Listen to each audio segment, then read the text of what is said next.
All right, well, good morning or beginning of good afternoon. We're here today for our, probably our only February floor session, and it's the session where, in the middle of Black History Month, which has always been a great bipartisan tradition in this House. I really thank members of our Black Caucus in the legislature for leading the way, not just on recognition, but on making purposeful events.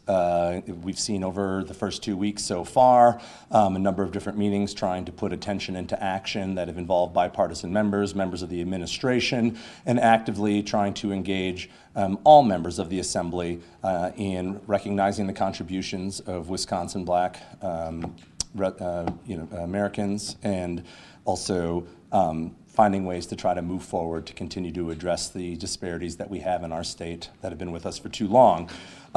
Today is the day that we normally take up the Black History Month resolution. I'm disappointed to say that it appears that the Republican majority is not going to go along with that.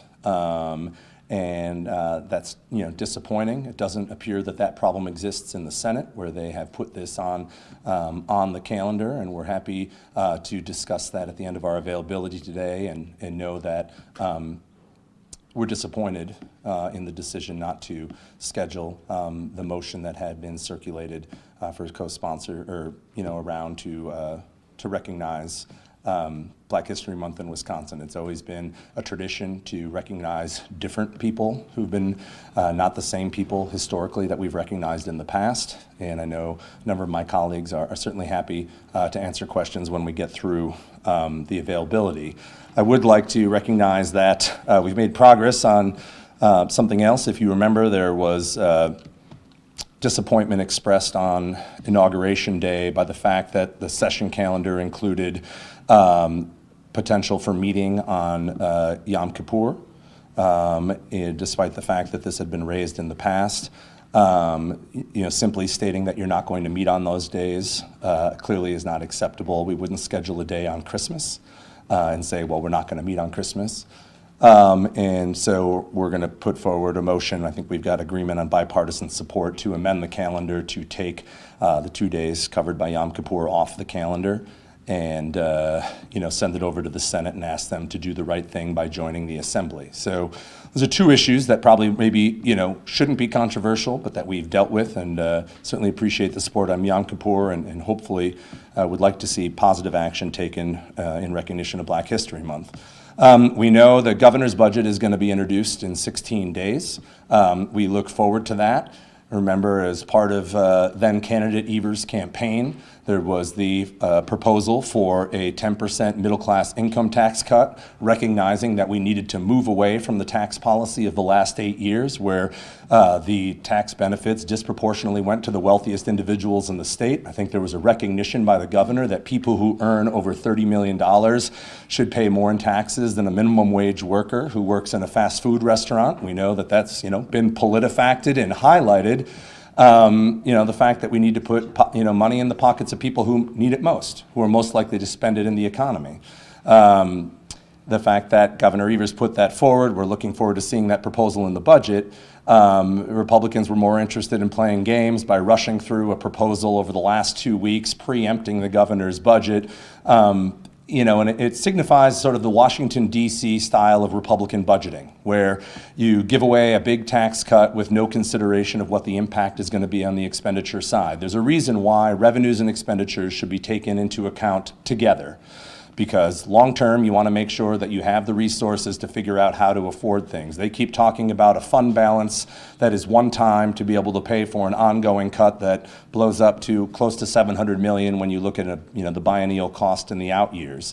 We're here that we want to support Governor Evers' budget proposal. We think we should wait till it comes out in the budget. We're going to send a signal today that what the Republicans are proposing simply isn't going to become law, and that we want to get to the budget introduction and debate those things there. So if there needs to be a compromise, there needs to be a compromise, but we're united today in supporting Governor Evers' proposal.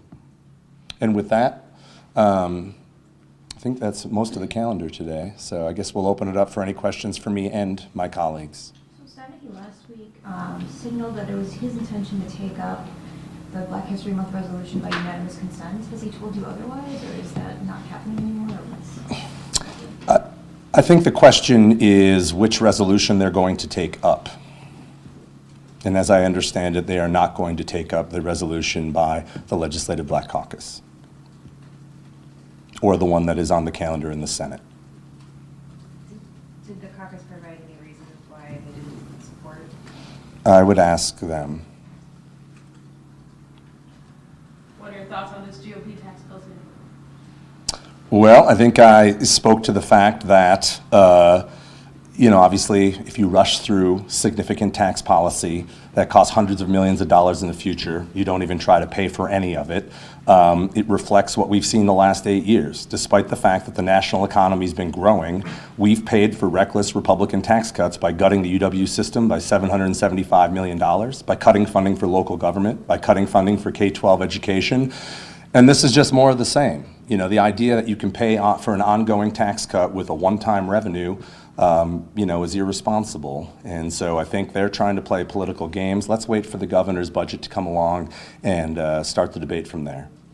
Would you use the existing surplus for your tax plan or for something else in the budget debate? Well, clearly, and again, a surplus is the difference between revenues and expenditures and is about $30 million. This is a fund balance that's been built up over time by massive borrowing by Republicans, by raiding the nursing home fund. So let's not get carried away about why we are dealing with a fund balance. Certainly that would go into account and it rolls over into the governor's budget, and I'm sure that will be used for expenditures and tax cuts as part of the 1921 budget. But it's really when you get into the out years, the next 10 years, when you say, because we don't know, we're probably going to have a recession sometime in the future, that's all we know, is making sure that we have the resources to make the kind of investments possible, restore some more tax fairness to the code, and there doesn't seem to be any attempt by that, by the Republican proposal. Why should the people at home care how it's being funded, the GOP tax bill, whether it be from the fund money that the GOP is talking about, or the other way, where you guys take it from the surplus? Well, because the fund money is only one time, and in the future years, you have to choose between cutting funding for public schools, the UW system, aids to local governments, or paying for a tax cut. And again, you need to take into consideration revenues and expenditures in the same discussion. There's no free decision. It costs real money, and I know that a lot of people elected Governor Evers to make sure that the investments in education in the UW system in our local communities is there. And so, you can't look at these things in isolation. You have to look at them all together, which is why it should be part of the budget. I have a quick question about Governor Evers' announcement today regarding his intention to join the U.S. Climate Alliance. Have you had a chance to look at that yet, and what are your thoughts? I haven't, but it is consistent with Governor Evers' support for science and for good public policy that recognizes the need for government at all levels to lead the way, national, state, local, and is certainly a different tack than we've seen over the last 8 years, where there's sort of been a intention behind ignorance, not acknowledgement of actual climate change that we're seeing. Is there anyone from the Black Caucus to kind of walk us through what the situation is with this resolution?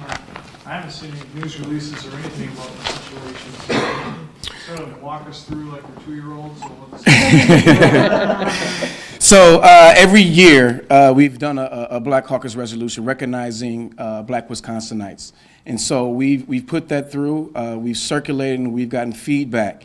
And so what we've learned today was that there are people in the Republican caucus who may not like some of the names on there. The biggest issue that we have as a Black caucus is people choosing to pick our leaders for us as Black people, as what we're seeing.